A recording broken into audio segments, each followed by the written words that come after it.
Nauwi sa pagkabisto ng mahigit 100 milyong pisong halaga ng mga smuggled umanong sigarilyo ang paninitalang sana sa truck na nakitaan ng paglabag sa batas trapiko sa Pampanga. Nakatutok si June Veneracion. Pinara ng mga tauhan ng Highway Patrol Group ang truck na ito sa San Simon, Pampanga dahil sa traffic violation. Pero nang inspeksyonin, tumambad ang mga kahon ng smuggled na sigarilyo. It was concealed. Kinoncealed yan ng paleta. So, there's malice there already para hindi makita yung mga boxes doon. Pero mabilis naman yung mga mata ng mga highway patrol. Nang imbestigahan ang driver, napag-alaman ding may libu-libong kahon pa ng smuggled na sigarilyo ang nakatago umano sa isang bodega. Mahigit 100 million pesos ang tinatayang halaga ng mga ito. Sinampahan na ng reklamong economic sabotage ang naarestong driver, may-ari ng truck, at may-ari ng bodega, sabi ng HPG. Posible rin umanong konektado ito sa mga naunang delivery ng mga smuggled na sigarilyo kung saan tinangkapang suhulan ng 5 milyong piso ang mga tauhan ng HPG. I think they have mastered the craft of delivery of smuggled cigarettes. So that's why we asked the intervention of the IG para tumulong sa build-up pa. Sinusubukan pa naming kunin ang panig ng driver at iba pang nasampahan ng reklamo. Para sa GMA Integrated News, June Veneracion, nakatutok, 24 oras. Mga kapuso, 3 araw bago ang bagong taon, may mga namimili ng mga pinaniniwalaang pampaswerte sa Binondo, Maynila. In demand na rin ang mga bilog na prutas na nagtaas ang presyo. Nakatutok si Ivan Mayrina. Sa mga panahong ito, ilang araw bago magpalit ng taon, pila-pila na ang mga kumukonsulta sa isang feng shui expert sa isang tindahan ng Lucky Charm sa Binondo, Maynila. Ang papasok na taon, Year of the Fire Horse, simbolo ng masidhing determinasyon at mabilis sa kilos. Fire horse, mas more gusto natin siya tignan as a positive energy. This is a year of like passion and also determination. Importante lang talaga, syempre may sipag, may tiyaga, diskarte, and pinaka-most important, aware tayo sa mga gusto natin mangyari. Hindi biro ang ginugugol ng mga naniniwala para sa mga pampaswerte. May iba mga Lucky Charm kasi, libu-libong piso rin ang halaga. Bukod sa magandang swerte sa trabaho at negosyo, isa pa sa pinakakaraniwang hiling ng mga nagpupunta rito, ang mabuting kalusugan sa bawat taon. Si Juvie Cunanan, ika-4 na taon nang lumuluwas mula sa Pampanga para bumili ng Lucky Charm. Nakaramdam daw kasi siya ng pagbuti, hindi lang ng kanilang kabuhayan, kundi maging ng kanyang kalusugan para sa iniindang karamdaman sa tiyan. Good health lang. Yun lang, good health. Kasi medyo, yung sabi niya sa akin kasi last year, yung tiyan ko, parang totoo naman. Sana yun pa rin, good health pa rin yung gusto ko. Ang ganito mga paniniwala sa mga pampaswerte tuwing bagong taon, karaniwang namamana o ipinagpapatuloy lang mula sa nakagisnan. Ang paghahanda ng 12 bilog na prutas halimbawa, tradisyon na isinalin mula sa mga nakarang henerasyon pero nananatiling buhay na buhay hanggang ngayon. May ilang naniniwala pero meron din namang 12 po na klase ng prutas para swertein daw po sa susunod na taon. sinuswerte ka naman ba? Yes po, may mga wish din po na natutupad sa mga tradition po natin. Tradition, nakikisunod lang. Nasa feelings mo lang kung may epe ko wala. Wala naman po mawawala kapag maniniwala po tayo. Para sa ilan naman, ang swerte ay sa pagkain ng prutas buong taon. Tulad kasi ng mga Lucky Charms, isa sa karaniwang hiling ng marami, bukod sa kasaganahan, ay ang maayos sa kalusugan. Effective ba? Masarap po kasi, matamis po kasi magbilog. Sa lasa pa lang. Opo. So, sa lasa pa lang, swerte na. Opo. Opo, nagbibigay ng health. Health? Opo. Baka naman galing sa vitamin C yung health. Pwede rin. Pero ang hindi pa makaramdam ng buwena sa ngayon, ang mga nagtitinda ng prutas na umaaray sa matumal na bentahan at ang ilang mamimili na umaaray sa mataas sa presyo nito. Sa mga panahon kasing ito, palibasay in demand, mataas ang presyo ng mga bilog na prutas. Ang pakwan halimbawa hanggang 250 pesos bawat isa. 250 pesos kada kilo naman ang longgan. Ang ubas 300 ang kilo. Ang kiat-kiat 100 kada tumpo at ang persimon 100 ang 3 piraso. Pero syempre, sa ngalan ng tradisyon at sa mas magandang swerte sa bagong taon, gagawa at gagawa ng paraan ng ilan para makumpleto ang 12 prutas sa hapag pagdating ng medianoche. Para sa GMA Integrated News, Ivan Mayrina, nakatutok, 24 oras.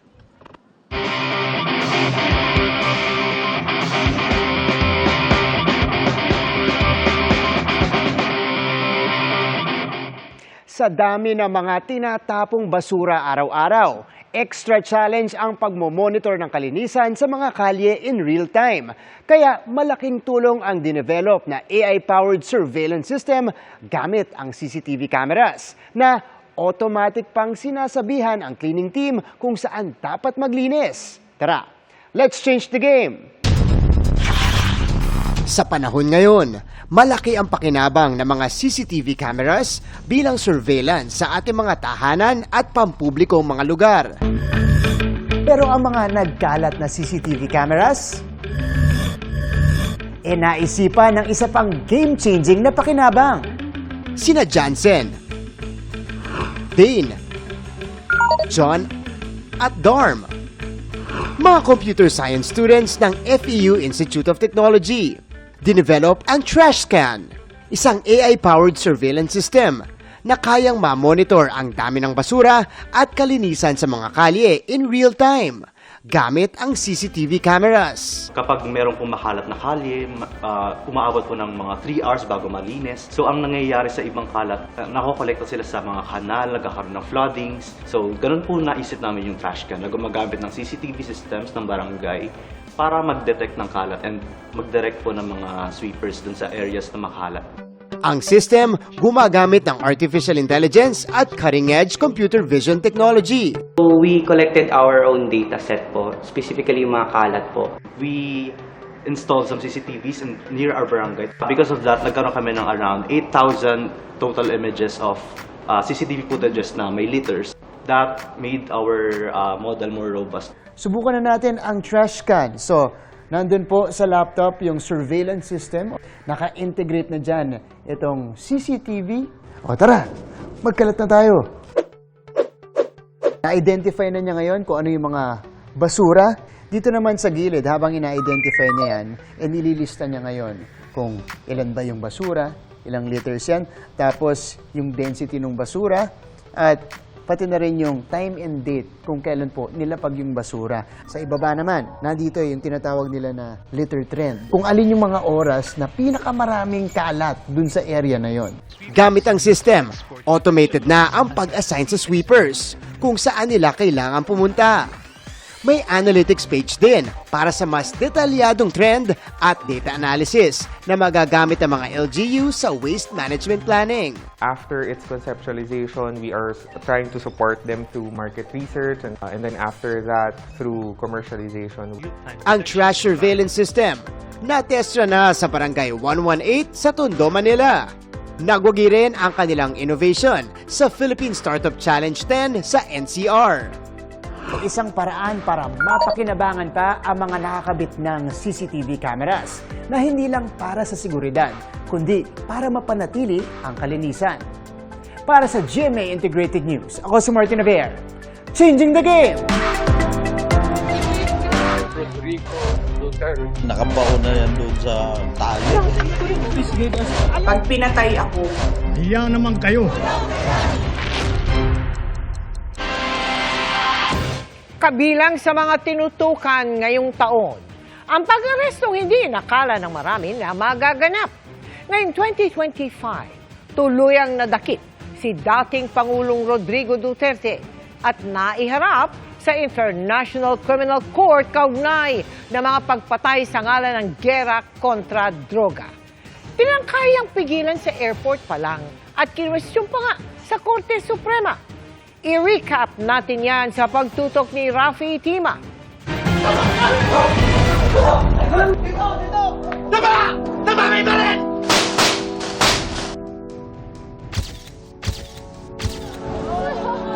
I am not saying that you kill them, but the order is dead or alive.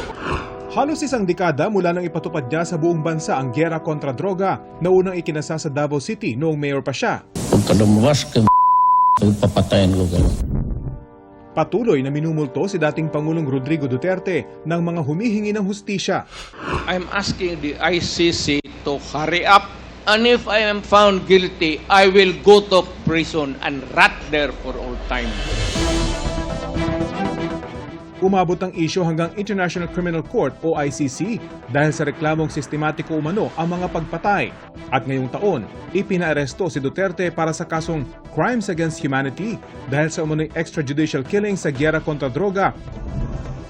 Marso 11 nang magkagulatan sa Ninoy Aquino International Airport. I-warrant of arrest. So, you will just have to kill me. Kung hindi ako papayag, kung kakampi ka dyan sa mga puti. We're just going through the process.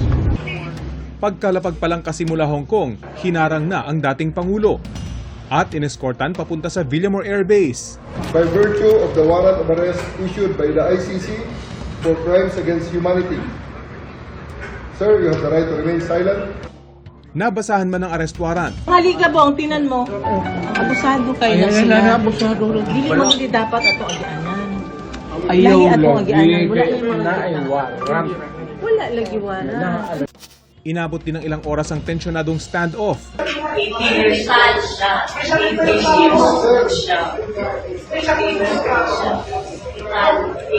years old siya. Akin na yung anak ko!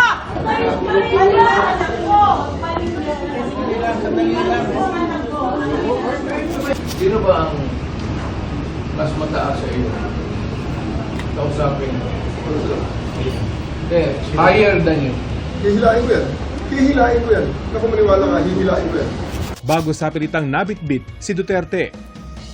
Wala nang nagawa ang kanyang pamilya. Hindi nila ako pinapapasok dito sa airbase.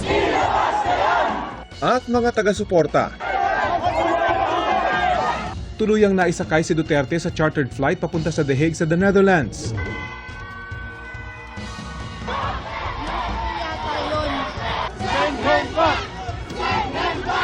Ikinulong the prosecutor versus Mr. Rodrigo Roa Duterte. At noong March 14, Ang Rodrigo Roa Duterte. iniharap sa ICC pre-trial. Mananatili siyang nakakulong habang dinidinig ang kaso at ang mga petisyon ng kanyang kampo. Kabilang ang inihaing noong Mayo 1 nang questionin ng kanyang defense team ang jurisdiction ng ICC dahil kumalas na umano ang Pilipinas sa Rome Statute bago pa aprobahan ng ICC ang hiling na imbestigahan ang drug war. Hunyo naman ang hilingin ng kampo ni Duterte ang interim release o pansamantalang paglaya para sa dating Pangulo. Nakalaunay, ipinagpaliban ng ICC na desisyonan alinsunod sa hiling ng kampo ni Duterte. Noong Agosto, muling hiniling ng kampo ni Duterte ang interim release. Setyembre nang ibasura ng ICC Pretrial Chamber 1 ang hiling na interim release. Desisyong inapila ng kampo ni Duterte pero kinatigan pa rin via unanimous decision ng ICC Appeals Chamber. Mahiwalay ring hiling for indefinite adjournment ang kampo ni Duterte dahil unfit umano o hindi na kayang sumalang ni Duterte sa paglilitis dahil sa cognitive impairment, isang kondisyong nakaapekto sa kakayahan niyang makaalala. Ni hindi umano naiintindihan ni Duterte ang dahilan kung bakit siya nakadetain at walang kakayahang gumawa ng mga desisyon. Kaya ipinagpaliban muna ng ICC Pretrial Chamber 1 ang itinakdasa ng confirmation of charges nitong Setyembre. Gayunman, napag-usapan pa ng dating Pangulo at ni Vice President Duterte ang politika ayon mismo sa bise nang dalawin niya ang ama nito lang Disyembre. Ganda yung usapan namin sa politika. May konting usapan about sa pamilya pero karamihan sa politics at kung ano yung nangyayari. Sa detention na nagpasko, si Duterte. Para sa GMA Integrated News, Rafi Tima nakatutok, 24 oras. Masigla na ang bentahan ng mga pampaingay, pailaw at paputok sa Divisoria. Pero sa ilang tindahan, lantaran ang pagbebenta ng iligal na paputok. Nakatutok live si Marisol Abduraman. Marisol. Vicky, sa kabila ng paulit-ulit na paalala ng mga otoridad hinggil sa paggamit ng mga pinagbabawal na paputok, lantaran pa rin itong ibinibenta dito sa Divisoria. Siksika na sa Divisoria sa dami ng mga namimili para sa pagsalubong sa bagong taon. At isa sa mga dinudumog dito ang mga tindahan ng mga paputok at pailaw. Sisindin po namin bago po mag-New Year. Hindi po, ito lang po, para safe. Mas okay pong pinapanood na lang po yung mga paputok. Paninda. Tsaka gamit din ng apo kong tatlo. Parang iwas disgrasya. Maliliit pa yung mga apo ko. Naghahanap kayo ng malakas, ito po. Pati mga iligal na paputok, nagkalat. Kanina, namataan mismo ng GMA Integrated News ang lantarang pagbebenta ng mga yan, kabilang ang Piccolo at Plapla na dati ng mga ipinagbabawal. Sir, marami pa rin naghahanap ng Piccolo? Oh, marami pa rin po, ma'am. Pambahay ba? Bawal po yan eh. Wala tayong magagawa sa hirap ng buhay, ma'am. Kailangan kumain. Meron din namang patago kung ibenta, gaya na lamang ng nabili ng babaeng ito. Yung sa amin lang kasi yung pambata lang. Tapos meron kasi mga kasama sa bahay. Piccolo para sa bata yan? Ay, hindi po. Sa mga malala. Opo. Paano niyo po binili? Patago, sekreto, o naka-display lang po? Patago. Opo. Ayon sa MPD, tuloy-tuloy daw ang kanilang operasyon laban sa mga iligal na paputok. Nagkaroon sila ng entrapment sa may Binondo area.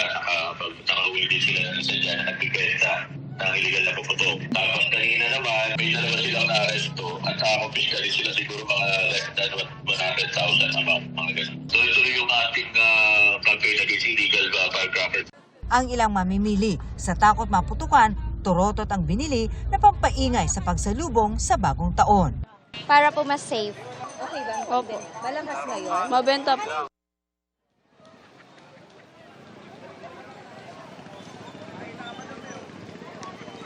Bagamat tuloy-tuloy naman daw ang pagpapatrolya ng mga pulis, aminado silang hamon nga ang pagbabantay ng pagbebenta ng mga iligal na paputok dahil merong tinatawag na guerrilla type o yung mga patago. Kaya naman nananawagan sila, Vicky, sa publiko na makatutulong na makuhanan ng litrato o video at isumbong sa kanila ang sino mang nagbebenta ng iligal na paputok at wag na itong tatangkilikin. Samantala, Vicky, patuloy pa rin ang pagdating ng ating mga kababayan dito sa Divisoria. Simula yan kanina pang umaga para mamili para nga sa pagsalubong sa bagong taon. Vicky. Maraming salamat sa iyo, Marisol Abduraman. Sa tuwing may kalamidad, hindi lamang kabuhayan ang naapektuhan. Nariyan din ang takot at trauma ng mga residente. Kaya patuloy na naghahatid ng tulong at pag-asa ang Operation Bayanihan ng GMA Kapuso Foundation. Nagtungo tayo sa mga nasalanta ng Bagyong Tino sa Palawan at binalikan ang mga apektado ng lindol sa Cebu. Tinaguri ang cashew capital of the Philippines, ang Palawan. Subalit matapos ang hagupit ng Bagyong Tino, marami sa mga puno ng kasoy ang nagsitubahan kabilang ang taniman ni Benjamin mula El Nido. Liliit po kita. Ewan kung kabot ito ng mga 5,000. Hintay po tayo ng mga 3 years bago pa mapakinabahan ulit ng marami. Puno naman ng mangga ang naging takbuhan ni Nilda at ng kanyang asawa sa lampas taong baha sa barangay Katabangan sa bayan ng Taytay. Halos 4 na oras daw silang nanatili sa puno kasama ang iba pa nilang kapitbahay. Nag-aagawan pa kami dyan sa lubid para lang kami makatulay dyan. Malakas na talaga ang agos niya. Malaking pasalamat din namin, ma'am, na nabuhay kami. Sa Cebu, nanunumbalik pa rin ang takot ni Maricel sa naranasang 6.9 na lindol. Muntik na raw kasing mabagsakan ng pader ang kanyang bunsong anak matapos mawasak ang bahay ng kanyang ina. Trauma na trauma po ako hanggang ngayon kasi po buhay ng anak ko ang nakataya doon. Bago matapos ang taon, nagtungo ang Operation Bayanihan ng GMA Kapuso Foundation sa Palawan para hatiran ng food packs at tubig ang mga naapektuhan ng Bagyong Tino sa Taytay, Rojas at El Nido. Namahagi rin tayo ng food packs, hygiene kit at emergency kits sa Barangay Dalingding Sur sa Medellin, Cebu para naman sa mga naapektuhan ng lindol. Sa kabuuan, mahigit 12,500 na individual ang ating natulungan.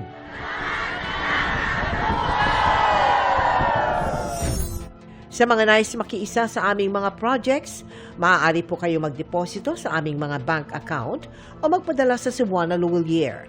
Pwede ring online via GCash, Shopee, Lazada, Globe Rewards at Metrobank credit card.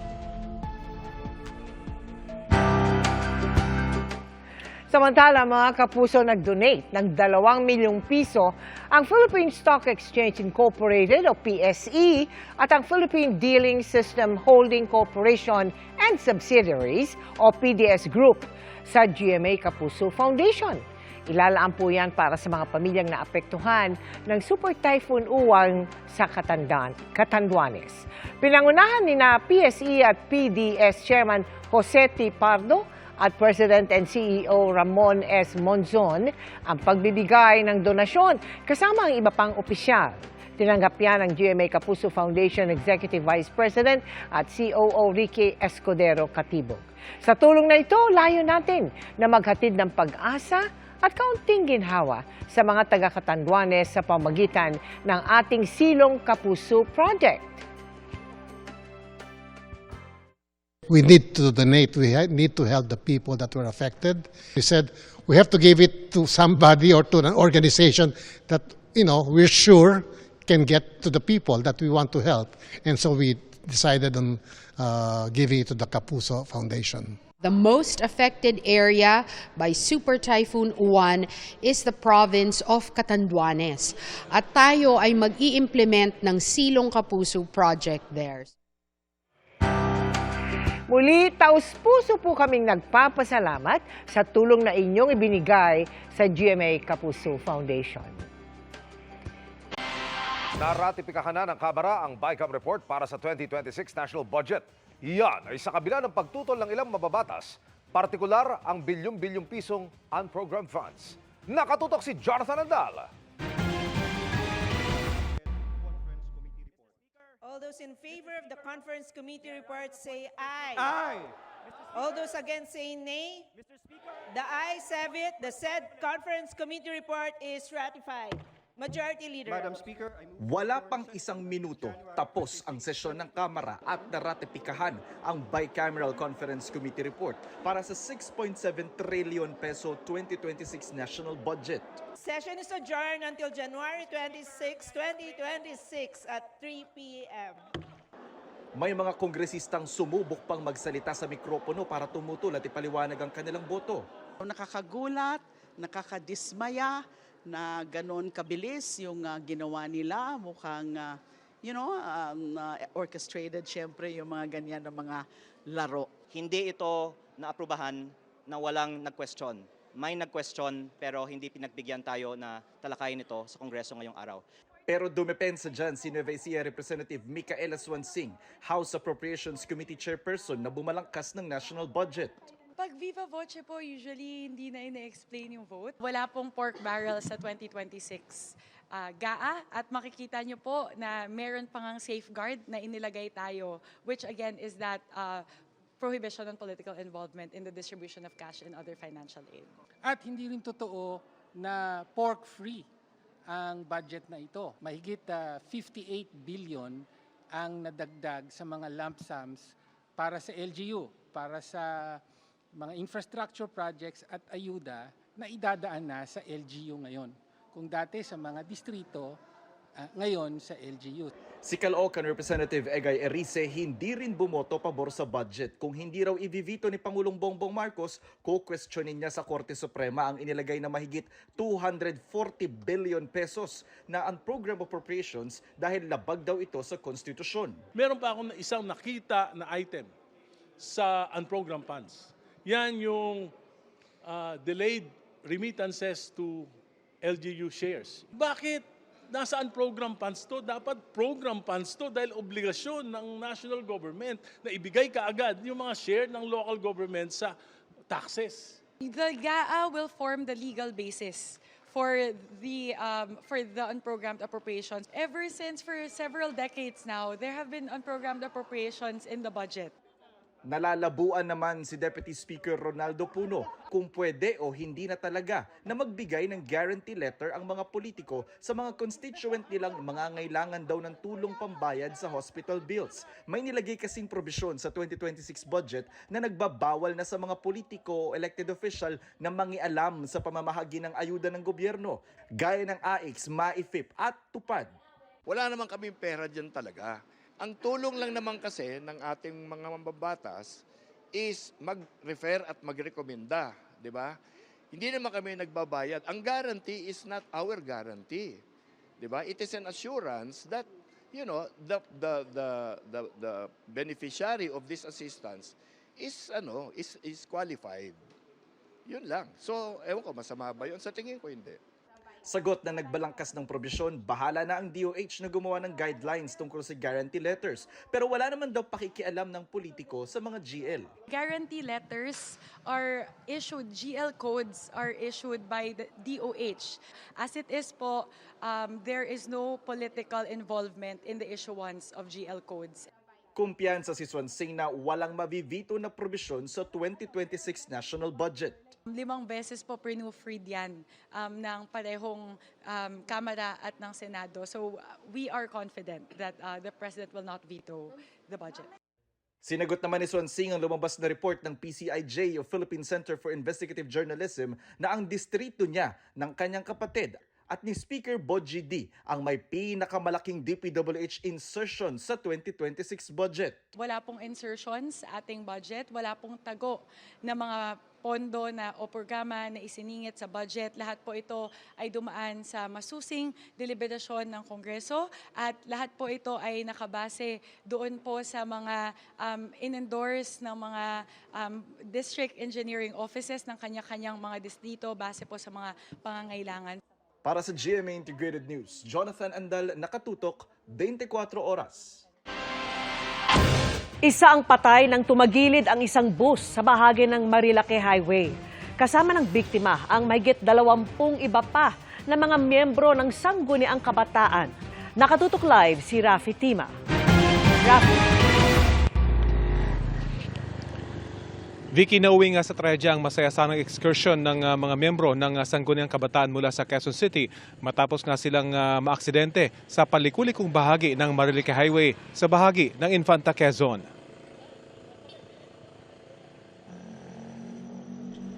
Basag ang mga salamin at gasgas ang kaliwang bahagi ng bus na ito nang abutan namin sa accident site sa kahabaan ng Marilake Highway sa barangay Magsaysay, Infanta, Quezon. Naitayo na ang bus pero nagkalat pa rin sa paligid ang mga piraso ng basag na salamin, mga upuan at ilang personal na gamit ng mga pasahero nito. Sa video na nakunan ni Nelson Monsale, makikita pa ang bus na nakatagilid sa gilid ng kalsada. Ang langis at krudo ng bus tumagas na sa kalsada. Makikita naman ang ilan sa mga pasahero nito na nasa gilid na ng kalsada. Sa 29 na sakay ng bus, isa ang nasawi sa aksidente. Ang barangay Tanod na si Mang Ramon ang isa sa mga unang nakaresponde sa aksidente. Nadaanan pa raw siya ng bus habang naglalakad siya sa matarik na pababang kalsada. Ang bilis yun, sir, ng takbo niya. Pagdating dito ay narinig ko na lang yung kalampag niya. Palagay niyo ba parang nawalan pa ng preno? Hindi naman. May preno, sir.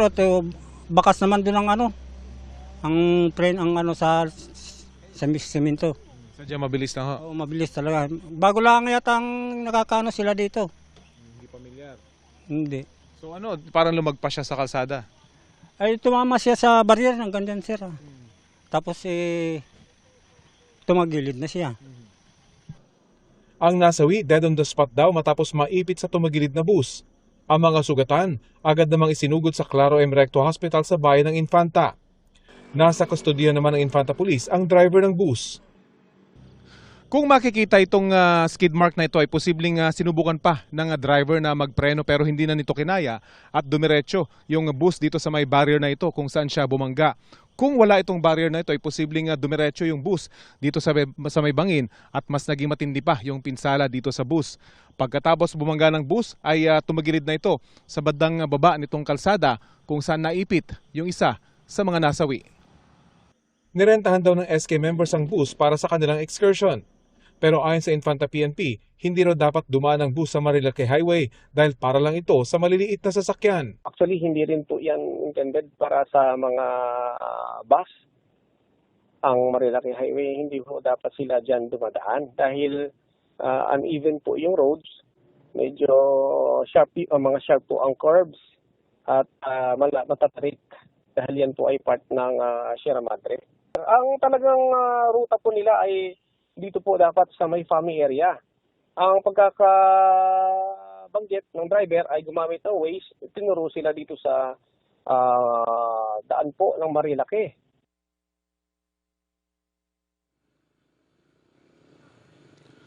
Kanina, Vic, ay namata natin ang hindi bababa sa 5 ambulansya na paakyat ng Marilake Highway patungo sa direksyon ng Maynila. Ayon naman sa Infanta PNP ay makikipag-ugnayan sila sa iba pang LGU na dinadaanan ng Marilake Highway para mas mahigpit na maipatupad ang pagbabawal sa pagdaan ng mga bus sa kalsadang ito. Yan ang latest mula rito sa Infanta, Quezon. Vicky? Maraming salamat sa iyo, Rafi Tima.